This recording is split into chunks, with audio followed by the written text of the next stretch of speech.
დეიდა მიმართავს ფონდის კორესპონდენტს. ეს ჩემი სათამაშო მანქანაა. სწორედ ეს სიტყვები უთხრა საბრალო ბავშვმა ფონდის კორესპონდენტს. ის ფიქრობს, რომ ეს ურიკა სათამაშოა და მისი თრევით ბავშვს ხერხემალი და ზურგის ტკივა. მაგრამ რა ქნას პირველი ჯგუფის ინვალიდმა დედამ? როგორ უყიდო სათამაშოები, როცა საკვებიც კი არ აქვთ?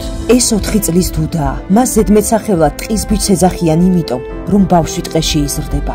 არა, არ მოგეჩვენათ. ბავშვი სწორედ რომ ტყეში ცხოვრობს ფერმის ტერიტორიაზე. დღისით მას მხოლოდ წვრილფეხა ფრინველების კაკანი ესმის. ღამით კი ტურების ყმუილი არ აძინებს. ტყეში მცხოვრები 4 წლის ბიჭუნა სათამაშოებსა და გემრიელ საკვებზე ოცნებობს. ამავდროულად ბავშვს ეშინია, რომ თავად არ გახდეს საკვები მგლების და ტურების. ფერმის ტერიტორიაზე მცხოვრები ბავშვის ერთადერთი სათამაშო კინის ჟანგიანი მავთულია. ეს ხომ საშინელებაზე უარესია. აი ასე დაემშვიდობა ეს ანგელოზი ფონდის კორესპონდენტს, როცა ის ამ ტყიდან თბილისში ბრუნდებოდა. ღვთისმიერო ადამიანებო, საბრალო ბიჭუნა სიხარულს საზღვარი არ ექნება, თუ მას სათამაშოებს, გემრიელ საკვებს და თბილ სამოს მივუდანთ. არ დავინანოთ მოწყალების გაღება ტყეში მცხოვრები ყველასგან მივიწყებული ბავშვისთვის.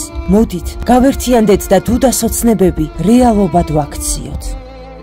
გადარიცხეთ ნებისმიერი თანხა ჩერნოვეცკის ფონდის ოფიციალური საიტის მეშვეობით.